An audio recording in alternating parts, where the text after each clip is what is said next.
Hello everyone. Tonight, I'll be narrating 3 new creepy posts that I found off of the Creepy Encounter subreddit. I now have memberships enabled for only $5 a month, so if you wish to support me, it's greatly appreciated. You may also post your own stories on my subreddit for a chance of your story to be in one of my videos. But without further ado, let's dive straight into their experiences. These are their stories. This story from my past happened about 32 years ago in East Texas. My mom and dad divorced when I was 16 years old, and my brothers and I lived with my mom. My dad visited us once in a while, but not really on a consistent basis. He was a gambler, one of the reasons my parents split up, and tended to not come around when he was broke. But on the rare occasion that he won big, he would visit and spend money on us and then disappear again. My dad said that he had a job as a shuttle driver from a local hotel. He told my brothers and me that the shuttle driving was just a cover, that he actually worked for organized crime, which he claimed owned the hotel. He said his real job was to drive out to various places in the area to pick up fugitives running from warrants or otherwise wanted by law enforcement, bringing them to the hotel to hide, and then later they would move on by means my dad said he didn't know. My dad always exaggerated or lied about things, so my brothers and I just blew it off and didn't think much of the claim, until something strange happened. My dad disappeared. It was 1988 and I was 22 years old and I was a college student still living at home. I worked as a full-time disc jockey on the overnight shift, 10 p.m. to 7 a.m. at a local radio station. My middle brother was 19 years old, lived in an apartment with a friend, and worked at a nearby Dairy Queen. My youngest brother was 9 and lived at home. One day my brother called my mom and me and asked us if we knew where my dad was. He says some men came to the Dairy Queen while he was at work and asked him if he'd seen my dad recently. My brother truthfully told them that he hadn't seen him or heard from my dad in months, and that he often does that, cuts off contact for months at a time. My brother said these men didn't say who they were, but seemed satisfied and left. My brother wondered if these men or anyone had called to talk to us and ask us where my dad was. We also had not heard from my dad in months. The following day, my brother says the men returned to his work, and this time flashed badges and claimed to be FBI agents. He says they were very aggressive and demanded that my brother tell them where my dad was. My brother kept insisting, truthfully, that he didn't know where my dad was, that the last time he heard him, he worked at a local hotel as a shuttle driver. But the experience upset him, and he called my mom and me again. Upset, my mom called the hotel where my dad worked. The man she spoke to said my dad had disappeared weeks ago, and he had no idea where he went. The following day, my brother was at work when his roommate called and said that someone had apparently been in their apartment. The roommate claimed that when he got home from work, he found the sliding glass door open and the place ransacked, but nothing appeared to be missing.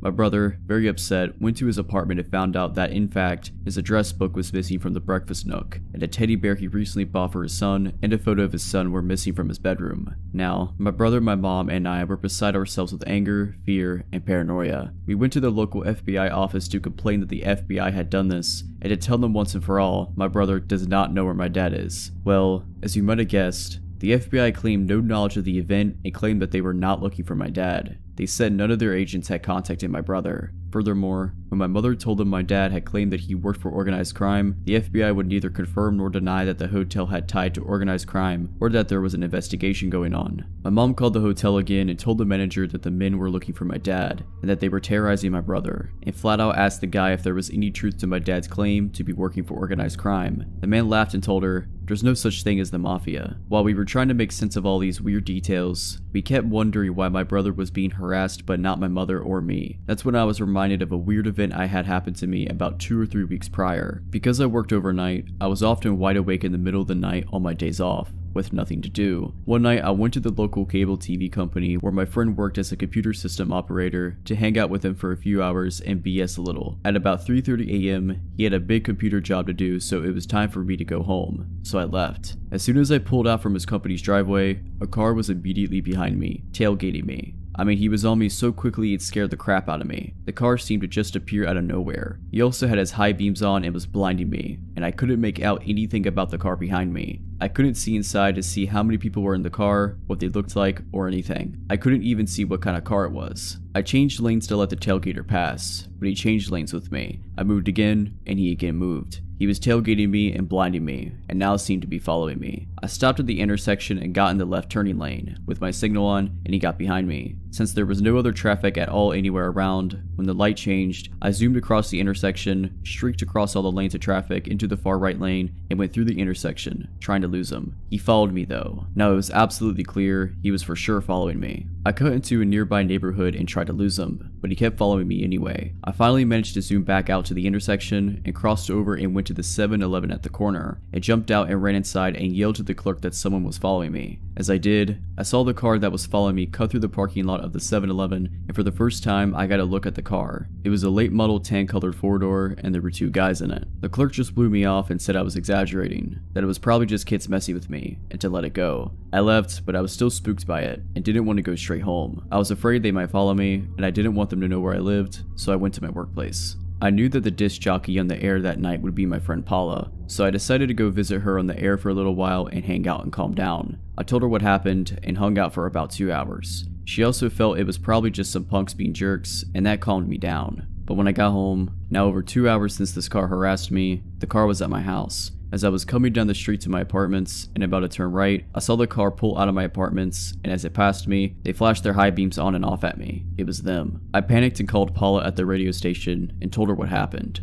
She was freaked. She was like, "Why would they wait for you at home? Who is this? Call the police." I was freaked out as to how they could possibly know where I lived. Why would they wait 2 hours for me, and then when they finally saw me, flash their lights at me and just leave? But now, remembering that event and putting it together with my brother's quote-unquote FBI visit and apartment break-in, it seemed obvious that it was all tied together. I hadn't thought about it before, but now I remembered. My car was actually my dad's car. He gave it to me about 2 months earlier when he got a new one. So if someone had been looking for my dad, they might have thought I was him, and when they saw me coming home, realized I'm not him and just left. But who was messing with us and why? Where was my dad? Why are these strange people harassing us? My mom, my brother, and I went to the local police and filed a missing persons report and a complaint. We spoke to a very nice detective. About 5 days later, we got a call from the detective. He had solved the whole strange case. It turns out, my dad disappeared because he owed his employers more than $50,000 in gambling debts. The detective confirmed that my dad did work for some unsavory characters, but said they weren't organized crime per se. He had no idea if my dad was shuttling fugitives or not. He said my dad was hiding out in Nevada, and that he had spoken to him and he was alive and well, but hiding. We asked, then who were those men and why were they bothering my brother? The detective explained that it's not uncommon for unsavory bounty hunters and debt collectors to impersonate law enforcement and call and harass people. My brother asked, how did they get in his apartment? The detective said a sliding door is easy peasy to open, and they probably stole a address book hoping it had my dad's contact information in it. They stole the teddy bear and pictures to use to scare my brother, which worked. I asked the detective why the men only harassed my brother and not my mom and me. The detective said, because my dad had used my brother as a reference on his job application at the hotel, he gave my brother's address and phone number. The FBI agents probably figured he was close to my dad and either maintained contact with him or if threatened, would contact him. So, my dad eventually turned back up in town and acted like nothing had ever happened. He never spoke of the incident and we never brought it back up. I guess he got the money he owed them, but I don't know. Hopefully, this never happens again. I had this friend who was really into the occult. Unfortunately, I was the one who got him turned on to it. We had a mutual appreciation of all things weird, so I thought the subject would interest him. He started going deep into the subject to the point where he wouldn't talk about anything else. He would actually interrupt a conversation and force the subject back to occult matters. Rude, but sometimes people go through phases where their interest is all they want to talk about. It was a mostly forgivable offense. I think I should mention that this particular friend didn't have a very large friend circle. His depression and introverted nature kept him inside a lot. His world was kind of small, and I did enjoy hanging out with him, so I did my best to be a good friend. I didn't want to just brush him off because he was acting a little weirder than normal. Honestly, for the longest time, he was a totally normal guy. We chat and play games together on the PlayStation. Sometimes we'd go see movies, with my boyfriend accompanying us. We all hung out at the park, we went swimming. Overall, we had a good time hanging out. Things started to go downhill when he started to smoke DMT. Personally, I think psychedelics are amazing tools that can offer insight into your life, but they should be treated with respect. My friend got to the point where he was making it himself, apparently a pretty easy thing to do after a meager amount of research, and he was smoking it daily, multiple times a day. For those of you who aren't familiar with the substance, when you smoke it, you get transported to a different world, an entirely new plane of existence. Your body and yourself don't exist anymore. You're just exploring this alternate reality dreamscape. My personal experience with it led me to seeing a dragon once in the kaleidoscope of a cornucopia. People see all kinds of different things there. Imagine what this does to a person when they're smoking it 30 times a day. He started telling me things like he was the reincarnate Osiris. He said he was seeing Egyptian hieroglyphics all over the place in walking life. Apparently he had hour-long conversations with entities in his bedroom even when he wasn't smoking DMT. Of course, I was very alarmed to hear all of this, and I told him he needed to take a serious break. No drugs at all for a few months so he could find a solid footing in reality again. At this point, I was still hanging out with him because he obviously needed some help. And like I said before, he didn't have a lot of friends that could give him that. He was also the black sheep of the family, so I knew he wasn't getting any kind of support from them. He was really close to his sister, and I did reach out to her on Facebook to express my concerns. I pushed her to talk to him into getting some psychiatric help because he was slipping past the point of no return. I'm not really sure if she took my messages seriously since we didn't really know each other. Plus, she is at least 6 years younger than us and possibly didn't grasp how serious the situation was becoming. In any case, I'll jump forward now to the part where things start to get really creepy. My boyfriend had made arrangements to hang out with our friend at the park. I didn't really want to go because I felt like I needed a break from him and his nonsensical ranting. I just couldn't deal with it on that particular day. My boyfriend said he wasn't all that bad and we went anyway. We get to the park and he is his usual self, ranting about Egypt and made up gods that only he knew the truth about, etc. He also had this large hunting knife that he kept fiddling with the whole time we were on a walk. He told us that he had been using it in ceremonial magic, and that it helped to banish negative thoughts. It made me extremely uneasy. He would do this thing where he would take the knife and make stabbing motions near his heart or head, like he was mock stabbing himself, all while holding a conversation with me or my boyfriend. I think we were both really on edge and didn't know what to say or do about it. I tried to distract him from doing it by bringing up other subjects that might interest him, but he kept on with this ritual. Keep in mind, we were all walking a trail, so it wasn't like we could just say goodbye then and there. We had to walk back to our car and drop him off at his car. My boyfriend had the bright idea that we should get some lunch after our walk, even though I was doing my best to give him a look that said, "No, why do you think I want to spend any more time with him?" But it must have not been very effective, or my boyfriend was ignoring it. Not sure. Either way, we ended up getting in the car to go get lunch. In the car I was driving, my boyfriend was in the passenger seat, and our weirdo friend was in the back. As we're heading through a busy part of town, where all the shopping and restaurants are, I hear the distinctive sound of a belt buckle coming undone. Then I hear the worst sound imaginable. I peek out of the corner of my eye and my suspicions were confirmed. He was full on, yeah. I felt sick to my stomach and all the nervous energy I had throughout the day popped up into my head. I was trying not to shake and trying to ignore it and drive through heavy traffic. I kind of had a freeze response, I guess. The whole time I kept thinking about that huge knife he had in his pocket, and obviously he was completely off his rocker now. I was afraid to say anything or confront him because I didn't know how he was going to react. This part is weird, but my boyfriend didn't seem to notice. And the whole time he kept rambling on about whatever knows what. I couldn't listen because my thoughts were 100% focused on driving and trying to act like I didn't know what was going on in my backseat. We get to the restaurant and my boyfriend runs inside to grab food. I'm left alone in the car with our friend, and I try to act like I'm browsing on my phone when really all I hear is what is going on back there. My boyfriend gets back and I complain that I'm tired. It's been a long day, let's drop him off, etc. So I drive us back to our friend's car and he doesn't get out of our vehicle, he just sits there. I have to get a little bit rude and ask him to please get out and go home. He gets out of our car and walks over to his passenger side. I start getting really scared and I suspected the worst. He pulled a gun out of some kind of bag he had on the seat and he just walks over to our car with it. I don't know why I did this, but I was so pissed I just got out the car and walked up right to him. I was maybe 3 feet away and could see it was a loaded 9mm. I kept asking him over and over, "What are you doing?" because apparently that's all my brain could think to do. I told him to get into his car and go home. He never said anything during this whole time, just kind of cried and had this wild look in his eye. For whatever reason, he got back into his car and drove off. I told my boyfriend obviously we were never hanging out with him again and that I didn't even want him to talk to him anymore. No contact, nada. A few months pass, and he occasionally messages me through the PlayStation or texts my phone. He says a lot of random stuff, and I just ignore it. It turns out he moved down to Tennessee near Nashville. I don't know why. He had a roommate, and I think their girlfriend lived there. I'm not really sure about the situation. I think maybe he's turning his life around and getting a fresh start down there. I think it's best to cut all contact and let him regroup. I'm not interested in any kind of friendship with him, and I know he needed help beyond what I could offer. Again, I reached out to his sister and let her know that he had a gun. She managed to get it from him somehow, but it did little good in the end. I get a call around 11 p.m. one night that wakes me up. It's a man claiming he's a detective down in Gallatin, Tennessee, and my heart skips a beat. I start sweating and immediately asked what happened. Apparently my former friend stabbed someone to death on Halloween Day. I don't know all the details, and the articles about it are kinda sparse. The whole thing is really surreal, and I'm just left feeling like I'm lucky that I didn't get shot last summer. This whole thing turned out way longer than I meant it to be, but that's the story. I'm glad I don't have to meet him again.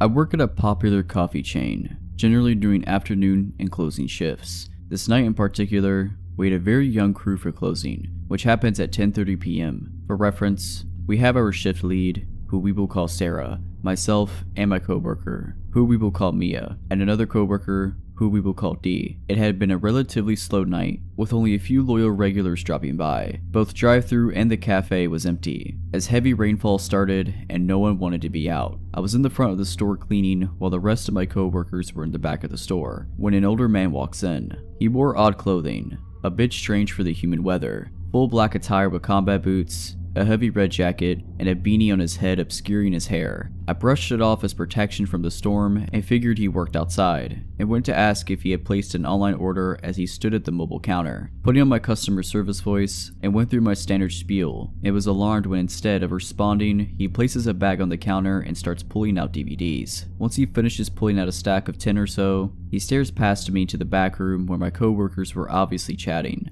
and then makes a lap around the store, eyeing me the entire time and not speaking a word. He backs out of the front door and walks out to his truck, which I now see is a large black pickup. Freaked out, I stupidly grab the stack of DVDs and run back to my coworkers. They're immediately alarmed by my demeanor and ask me what's wrong. I hold out the DVDs and let them inspect them while I explain what happened. Much to my discomfort, Sarah points out that all the movies are either about murders or kidnappings. Slightly pissed off and extremely uncomfortable, we make the decision to call my manager. He picks up and Sarah explains the situation, who are freaked out probably more than I am at that time. He tells us that there's nothing we can do about it, but to call back if anything else happens. So we hang up and move back to the front of the store as a group.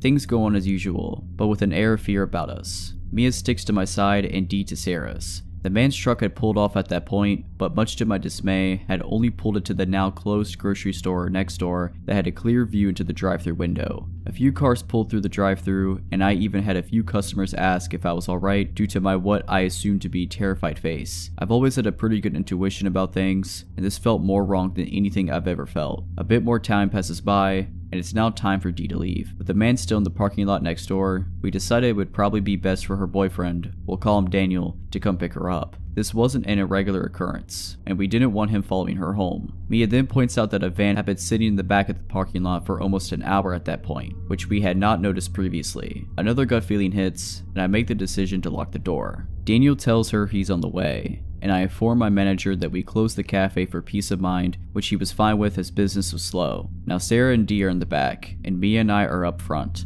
I go about cleaning the machines and trying to make idle chatter to keep her calm, which is no small feat as she jumps every time she hears someone steaming milk. As we're talking and I have my back turned to her, she screams mid-sentence, "Get out!" Alarmed, I whip around to where she is, standing near the counter close to the drive-thru window, and saw her pointing to a shadowy figure climbing through the window. Grabbing her arm, I yank Mia behind me, and grab the hot bucket of sanitizer that I had been using to scrub the counters around the machines. I throw the liquid onto him, simultaneously pushing the man out of the window, which he only had his shoulders through, with a big red bucket now on his head. If you work in food service, you know the ones. The bulky ones. At that time, Daniel pulls up outside. Mia's now yelling for someone to call the police, and I see Dee in my peripheral running outside to our new savior. I slam the drive-thru windows shut and lock them, with the man still laying on the ground struggling to get his bearings. I couldn't tell you how much time passed, although it couldn't have been more than 15 to 30 seconds, before I see Daniel rush the man, who was now on his knees, and pin him to the ground. Sarah and Mia were now pulling me back to the store, with both fighting back sobs and Sarah on the phone with the police. Thankfully, we have some awesome regulars who are also deputies that arrived within 5 minutes of our call and arrested the man. The aftermath was messy, but they eventually pinned him as a member of a local trafficking ring that had been caught years prior and let out on bail. Oh yeah, and the van in the back that had kept Dee from leaving the first place, it hightailed it out of the parking lot in the middle of all the action, but was eventually traced back to people who were also a part of the ring. Even though I won't be releasing names or such as legal proceedings are still happening, but I figured I would tell my story here. I still work there, and I'm very grateful for Daniel, who very well could have saved all of our lives in that moment. He managed to keep the man pinned the entire time until the police arrived and disarmed him. The true hero of the story, although I do pride myself on my quick thinking for getting him out of the store. Moral of the story, trust your gut feelings, and always have a steaming hot bucket of sanitizer on hand.